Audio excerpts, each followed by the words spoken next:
Norėčiau pasidžiaugti, kad šiemet vėl sulaukime gausybės darbų.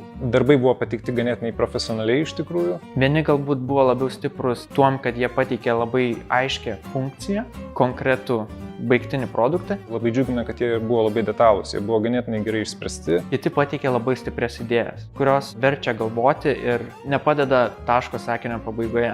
Būtent tokių darbų gavimas ir toks kitoks priėjimas prie mum įprasto projekto yra labai įdomus ir vertingas. Kiekvieną kartą pamatom tos kūrybiškus darbus, pamatom idėjas, pamatom, kaip galima įgyvendinti.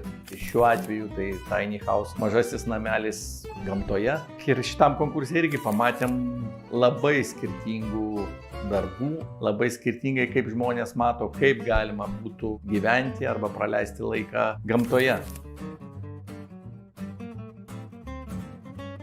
Šių metų konkurso idėja buvo sukurti 3 skirtingus modulius savo funkcijomis, tačiau fiziškai pats modulis turėjo būti kuo labiau panašus vienas į kitą. Tai reiškia, kad gyvenamasis modulis bendradarbystės erdvei ir pirties modulis turėtų būti fiziškai kiek įmanoma arčiau suprojektuotas vienas kito, kad kuo mažiau keičiant elementų galėtume sukurti skirtingas funkcijas. Įdomu susipažinti su pristatytais projektais ir kas buvo labai įdomu, stebėti, kaip architektai diskutuoja, kiek daug įvairių nuomonių turėjo dėl kiekvieno nominuoto projekto ir kaip šitos nuomonės keičiasi. Posėdžio pradžioje mes turėjome lyg ir 3 favoritus, tačiau posėdžio pabaigoje mūsų favoritai beveik kardinaliai pasikeitė į visai kitus darbus. Tai nutiko dėl to, kad vienas architektas buvo užsidegęs dėl vieno projekto, kitas architektas dėl kito. Ir būtent bendros diskusijos dėka mes nusprendėme išrinkti būtent šiuos 3 nominantus.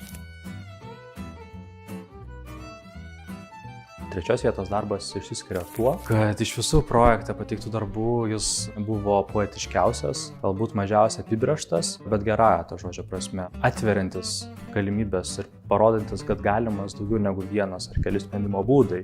Projekto buvo labai svarbus vaidmuo šviesa, aišku moduliškumas, parodyta kaip iš kelių gan standartinių komponentų tu gali kurti vieną, kelis modulius ar visą miestelį, priklausomai pagal tavo poreikius, finansinės galimybės ir panašiai, ir kurti unikalias erdves. Gali įsivaizduoti save ten važiuojant savaitgalį darbui, arba įsivaizduoti antrame aukšte esančią stiklinę sauną, ar kažkokią tai šiltnamį, kuriame tau malonu būti apsuptam gamtos. Tas projektas rodo, kaip gan paprastai žmogus galėtų prisitaikyti prie esamos aplinkos gamtinės situacijos ir įsivilkti save į tokią malonę aplinką, kuris gali jaustis komfortabiliai ir daryti tai, ką nori. Tu labai lengvai galėdamas nusipirkti vos kelis komponentus, kelis mazgus ir konstrukcinės detalės, pasidaryti paprastą namą arba vis prisipirkdamas, vis tobulindamas, atsiveždamas savo kažkokių medžiagų padaryti kažkokią tai naują, dar nematytą projekte nepasiūlytą sprendinį, tačiau tuo sprendiniu pagrindu. Toks tarsi kažkoks tai modulinė sistema, kuri dar gali kisti. Tame projekte matosi tas potencialas, kuris dar nėra atidarytas iki galo. Ir mes netgi su komisijos nariais juokavom, kad galbūt netgi sekančiais metais ar po kurio laiko galėtų būti Ritarnos daromas konkursas vien tik tai šito darbo variantų spektrui atverti, kiek toli jis gali nueiti. Tai tas jo neapibrėžtumas, tam tikras vizionieriškumas leido jam laimėti šitą 3 vietą. Man atrodo, 2 vietos laimėtojas yra toksai klasikinio modulizmo pavyzdys. Kalbant apie šito konkurso rėmus ir sąlygas, tai tas projektas atitinka iš principo visas sąlygas su mažiausiais resursais pasiekia optimaliausią rezultatą. Mažiausiai sąnaudų reikalaujantis projektas, tiek kūrybinė prasme, jis turi keletą tik tai nedidelių tokių dizaino, fokusų ir tas padaro iš dėžės tam tikrą dizaino kokybę, architektūros kokybę. Antras dalykas, jisai yra labai paprastas funkciškai ir tai nėra blogai, nes geri dalykai visada yra geri. Kitas dalykas, kad jisai gali jungtis tarpusavį, tai reiškia išlaikomas tas klasikinio modulio principas. Ir trečias dalykas, kad jisai yra pakankamai estetiškas, gražus projektas ir nesunkiai įgyvendinamas.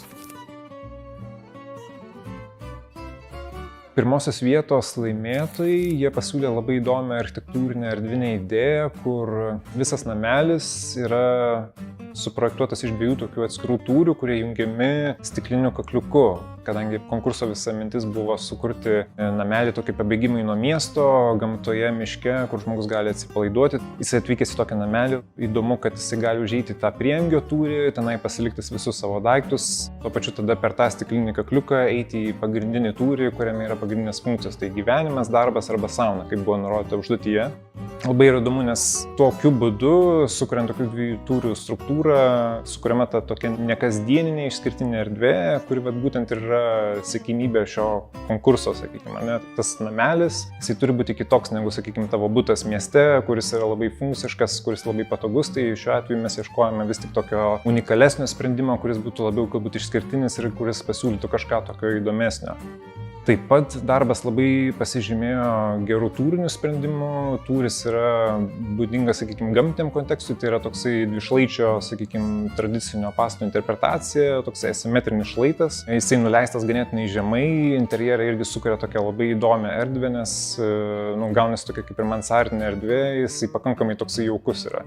Projekte buvo labai padetalizuotas ir išspręstas įdomiai ir interjeras. Dalis funkcijų orientuojama aplink baldus, kurie yra dalis kaip ir sienų konstrukcijos. Jisai nėra, kad tiesiog tuščioje erdvėje numesti baldai, bet jis yra tuo pačiu išspręstas iš esmės. Jisai visa ta erdvė funkcionuoja tiek funkciškai, baldai atskiria erdvės pagal skirtingas veiklas, bet tuo pačiu jisai sukuria ir pridėtinės estetinės vertės. Nominuoti projektai iš tikrųjų yra verti dėmesio. Kai kurie iš jų turbūt gali būti labai lengvai gyvendinti praktikoje ir greičiausiai gali surasti labai greitai savo klientą. Bendrai labai malonu, kad šitas konkursas jau vyksta eilę metų. Projektai visą laiką išlieka unikalūs. Tai parodo, kokia giliai ir šiaip neišsimama yra šitie tema, priklausomai nuo tam tikrų parametrų, kurie viena vertus atrodytų, kad galbūt limituoja, bet iš tikrųjų tas apibrėžtumas išskleidžia potencialą, iš tikrųjų, kiek jame dar daug gali sukurti. Tai va tas moduliškumas